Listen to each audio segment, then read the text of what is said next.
Dusta dunia maya, adakah motif politik di balik berbagai ujaran kebencian atau penyebaran kabar bohong ini? Polisi sempat menyebutkan ya diduga keras ini bermotifkan politik. Apa indikasi yang ditemukan polisi? Ya, sebelum sampai di situ Mbak Naswa, sebetulnya hoax itu ada 4 jenis ya menurut klasifikasinya. Yang pertama bermotifkan ekonomi. Kalau itu memanfaatkan follower kemudian untuk menyebarkan sesuatu, kemudian dia mendapatkan uang. Jadi hoax pesanan begitu? Ya, yang kedua masalah ideologi, ya ini yang ke arah politik ini. Yang ketiga provokasi, bentuknya adalah provokasi, di mana dia hanya menyampaikan itu kemudian senang kalau sudah terjadi. Ingat kasus di Tanjung Pinang, itu terjadi kerusuhan, itu hanya dipicu dengan berita hoax yang dipancarkan dari Bogor. Orangnya dari Bogor, tapi dia bisa mengadu domba yang terjadi kerusuhan di Tanjung Pinang. Kemudian yang keempat ini yang mungkin hanya iseng-iseng saja, tapi kadang-kadang kebablasan. Ini adalah lelucon. Yang lelucon ini. Nah, kembali kepada motif. Ini sedang didalami karena memang yang ditangkap oleh teman-teman dari Direktorat Cyber mengandung ujaran-ujaran kebencian yang sudah keterlaluan. Dan ini diatur dalam Undang-Undang ITE. Ujaran kebencian berbeda dengan penyebaran kabar bohong kan Pak? Beda, tapi ini juga ke arah dia menyampaikan ujaran kebencian itu dengan konten-konten yang bohong, konten-konten yang tidak benar datanya. Oke, jadi ada percampuran. Iya. Dan motif politiknya bisa dibaca dari apa misalnya? Dengan menyerang kepala negara, menyerang seseorang yang memang sekarang sedang menjabat dan sebagainya. Oke, jadi bermotif politik karena menyerang Presiden Jokowi atau menyerang menteri-menteri atau kabinet begitu. Bahwa kemudian itu dibaca memang polisi tebang pilih yang ditangkap, yang dipenjarakan hanyalah akun-akun yang kritis terhadap pemerintah?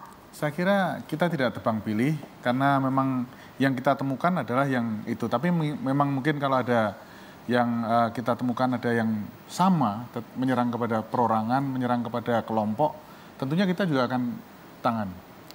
Karena belum ditemukan yang itu, kan tentunya kan ini ada banyak sekali. Yang ditemukan bahkan menyerang semua, menyerangnya ke arah itu. Tapi tidak ada yang person, misalnya seseorang, mohon maaf, Pak Wawan diserang, nggak ada. Gitu ya.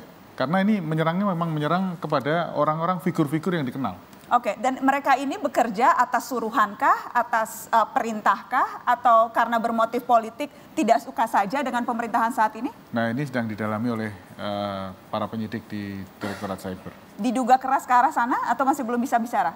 Saya belum bisa menyampaikan itu karena itu substansi penyidikan. Oke, kalau yang Anda temukan Mas Syafiq, Anda kan juga melakukan tracking nih. Bisakah dipetakan? Atau ini betul-betul sporadis orang-orang saja tertentu atau apakah mereka berkelompok dan bisa dibaca preferensi politiknya? Ya, pertama kami riset soal hate speech sebenarnya, bukan hoax. Jadi ungkapan-ungkapan kebencian yang kami anggap berbahaya untuk masa depan Indonesia dalam konteks toleransi dan kehidupan bersama.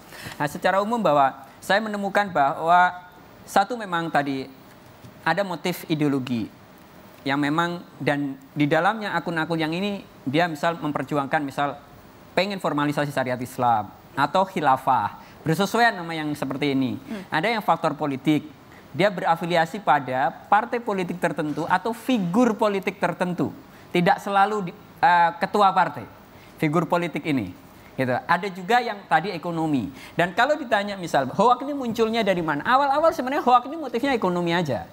Karena banyak blogger-blogger itu nulis dengan judul bombastis yang sebenarnya nggak benar. Untuk clickbait. Untuk clickbait. Traffic, iklannya diklik sehingga dia dapat duit atau impresinya naik. Tetapi kita tahu bahwa belakangan kemudian karena berita politik itu trafficnya tinggi, akhirnya gesernya itu juga ke berita-berita politik walaupun motifnya ekonomi. Jadi banyak juga pemain hoax ini yang sebenarnya kepentingannya ekonomi tapi masuk isu politik. Karena memang berita politik di Indonesia yang bombastis itu trafficnya tinggi karena di-share oleh para pendukung dua kubu masing-masing.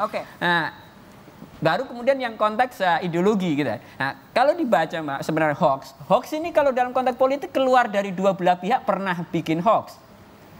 Misal dalam konteks Pilkada DKI, yang pro Ahok juga pernah ada hoaxnya. Yang pro Anies juga pernah ada hoaxnya. Tetapi saya menemukan bahwa Terutama kelompok-kelompok yang misal menggunakan nama MCA ini, hoaxnya itu dia mengandung sentimen kebencian atas ras dan agama tertentu. Itu yang dia berbahaya. Sementara yang kelompok yang satu tidak menggunakan itu. Saya menganggap ini kayak menggunakan senjata biologi, di mana yang jadi korban bukan hanya yang ditarget, tapi orang-orang yang nggak tahu apa-apa ikut jadi korban.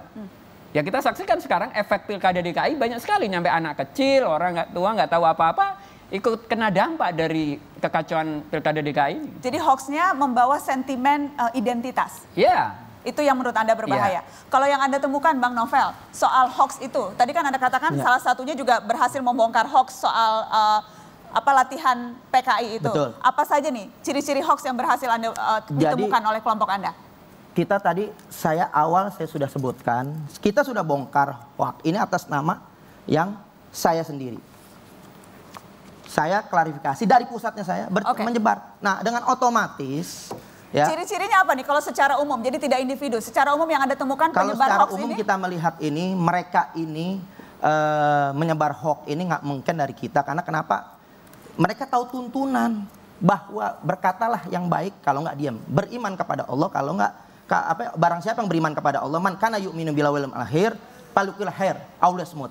Barang siapa yang beriman kepada Allah dan hari akhir, hendaklah dia berkata yang baik. Ini pedoman cyber muslim, yaitu muslim cyber army, berkata yang baik. Kalau nggak ngomong yang baik, nggak punya data, nggak tabayun juga, jangan ngomong atau jangan men-share.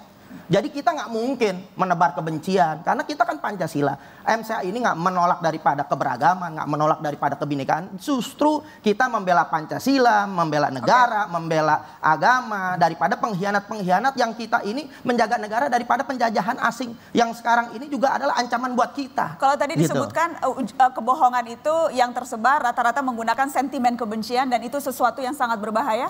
Itu nggak boleh, kita menyampaikan sentimen kebencian itu sangat bertentangan. Jadi yang melakukan itu MCA palsu ya Bang? MCA palsu. Nggak ada MCA melakukan seperti itu. MCA palsu. Iya. MCA itu berakhlak.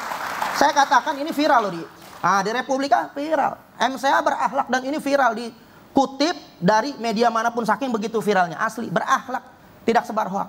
Jadi akhlak yang sangat itu dikedepankan. Jadi ada pedomannya ya? Ada pedoman, sangat berakhlak. Kalau udah nggak berakhlak udah jangan cerita ada MCA. Pedomannya Bang? Kenapa? Ada pedomannya, Ada. Jadi kita ada tuntunannya di sini MCA.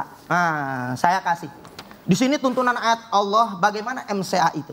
Nah, kita nggak tahu siapa yang bikin ini. Cuman kita setuju. Nah, inilah tentara-tentara Allah yang gaib yang memberikan tuntunan. Oh, jadi ini bukan dari Anda, Bang? Kenapa bukan saya yang bikin? Kita menemukan dan ini cocok dengan perjuangan kita. Beginilah MCA. Nah, cuman di sini MCA, ada MCA, cuman nggak ada yang mengaku siapa namanya yang bikin, nggak ada. Kalau udah mengaku-ngaku udah kita nggak ambil. Sebagaimana yang masuk ke handphone saya keluar, karena itu udah berbahaya kalau udah menamakan MCA. Ini langsung masuk ke handphone Anda nih? Masuk ke handphone seluruh grup ada. Yang pedoman ini? Pedoman ini masuk. Pedoman dari tuntunan Allah untuk tidak menyebar hoak, untuk tabayun, untuk memberikan berita yang benar, melawan kefasikan, kezoliman, pengkhianatan. Walaupun Anda tidak tahu dari mana sumbernya. Nggak tahu. Tapi kita akuin, insya Allah ini adalah MCA yang benar karena mengikuti tuntunan Allah dan Rasul. Oke, Bang, Mas Ismail, kalau tadi ditemukan dari tracking itu, apalagi pola-pola yang kemudian bisa terbaca, apakah memang bisa ditemukan ada motif politik tertentu, katakanlah sampai sejauh menjatuhkan pemerintahan saat ini yang dilakukan oleh kelompok-kelompok ini? Kalau saya lihat motif politik itu, mereka itu kan membentuk jadi kadang tim sukses sekarang nih. Saya monitor ini Pilkada Sumatera Utara, kemudian Jawa Barat, Jawa Timur gitu. Misalnya contoh yang paling bagus, veteran perang pada saat Pilkada DKI sekarang pindah ke Sumatera Utara. Ya kita tahu karena memang ada Jarod masuk ke sana kan. Jadi yang katakan veteran dari Jasmev mendukung Jarod di sana. Terus kemudian veterannya MCA mendukung Edi di situ.